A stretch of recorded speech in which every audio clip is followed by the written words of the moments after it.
kita membaca dan merenungkan akan kebenaran firman Tuhan. Mari kita berdoa. Tuhan Allah Bapa dalam kerajaan surga, kepadamu pada saat ini Tuhan kami datang tunduk di hadapan hadirat-Mu, menindai segala berkat dan pertolongan Tuhan yang selalu nyata dalam setiap langkah kehidupan kami. Terima kasih Tuhan, Engkau telah memimpin menyertai kami dalam sehari lamanya untuk melakukan berbagai aktivitas kami di tempat ini. Dan tiba saja Tuhan kami akan membaca dan merenungkan akan kebenaran firman-Mu. Engkau buka mata hati dan pikiran kami agar firman-Mu yang kami baca dan merenungkan pada saat ini tidak berlalu begitu saja, namun dapat mengambil bagian yang layak dalam hati kami. Dalam nama Tuhan Yesus kami berdoa. Amin. Kebenaran firman Tuhan yang akan kita baca dan renungkan pada saat ini, saya telah pilih dari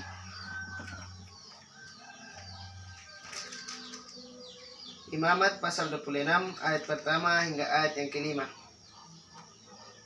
Imamat 26 ayat pertama hingga ayat yang keenam. Ayat yang kelima. Firman Tuhan berkat. Janganlah kamu membuat berhala bagimu dan patung atau tugu berhala. Janganlah kamu didirikan bagimu juga batu berukir. Janganlah kamu tempatkan di negerimu untuk sujud menyembah kepadanya, sebab akulah Tuhan Allahmu. Kamu harus memelihara hari-hari sabatku dan menghormati tempat kudusku. Akulah Tuhan. Jikalau kamu hidup menurut ketetapanku dan tetap berpegang pada perintahku serta melakukannya, maka aku akan memberi kamu hujan pada masanya, sehingga tanah itu memberi hasilnya dan pohon-pohonan di ladangmu akan memberi buahnya. Lamanya musim mengirik bagimu akan sampai kepada musim memetik buah anggur, dan lamanya musim memetik buah anggur akan sampai kepada musim menabur. Kamu akan makan makananmu sampai kenyang dan diam di negerimu dengan aman tentram. Demikianlah firman Tuhan yang telah kita baca. Semoga dapat membawa berkat bagi kita.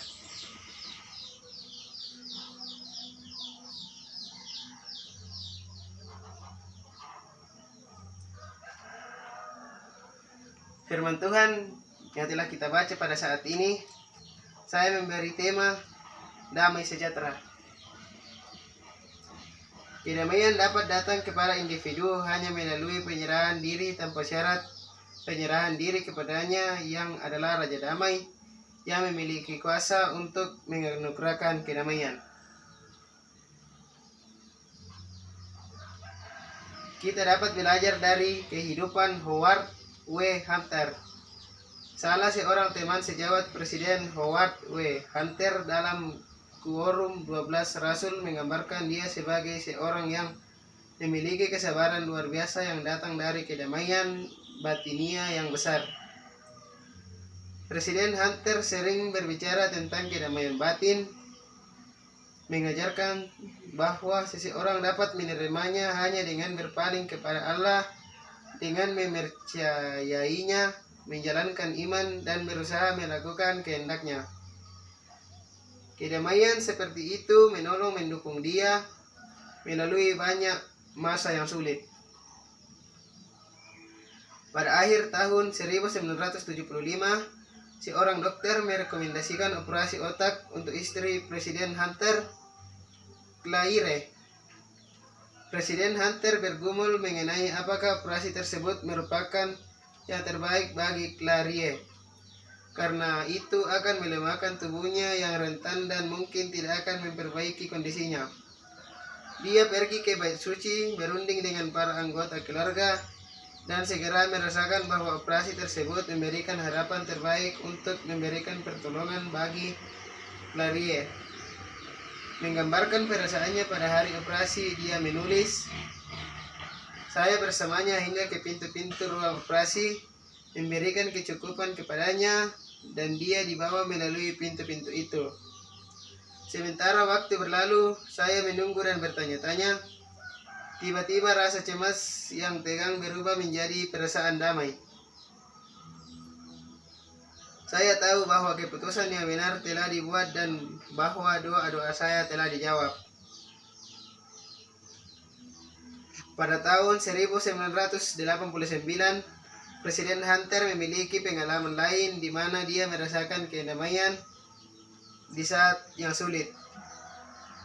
Dia berada di Yerusalem untuk mendedikasikan pusat Yerusalem untuk kajian timur dekat Universitas Brigham Young. Beberapa kelompok telah memprotes keberadaan gereja di Yerusalem dan sebagian orang telah mengancam dengan kekerasan. Salah seorang pembicara dalam pendedikasian tersebut adalah Penatua Boyd K. Parker dari Quorum 12 yang belakangan menuturkan insiden ini. Sewaktu saya berbicara, ada sedikit keributan di belakang aula. Pria-pria berpakaian seragam militer telah memasuki ruangan. Mereka mengirimkan sebuah catatan kepada Presiden Hunter. Saya berpaling dan meminta petunjuk. Dia berkata, "Ada ancaman bom. Apakah Anda takut?" Saya berkata, "Tidak." Dia berkata, "Saya juga tidak. Silakan selesaikan ceramah Anda." Kebaktian pendedikasian diteruskan tanpa insiden, tidak ada bom. Dalam situasi-situasi seperti ini, Presiden Hunter percaya pada janji kedamaian ini dari Juru Selamat, yang sering dikutip, "Damai sejahtera kutinggalkan bagimu. Damai sejahteraku kuberikan kepadamu, dan apa yang kuberikan tidak seperti yang diberikan oleh dunia kepadamu. Janganlah gelisah dan gentar hatimu."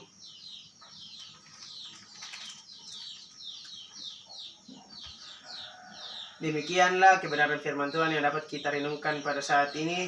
Semoga dapat membawa berkat bagi kita semua. Mari kita berdoa. Tuhan Allah Bapa dalam kerajaan surga, terima kasih firman-Mu telah kami baca dan renungkan pada saat ini. Kiranya firman-Mu ini dapat mengambil bagian yang layak dalam hati kami dan kami praktekkan dalam setiap langkah kehidupan kami. Kelanjutan akan kehidupan kami pada saat ini sampai selamanya Tuhan, kami serahkan ke dalam tangan pengasihan-Mu. Dalam nama Tuhan Yesus kami berdoa. Amin.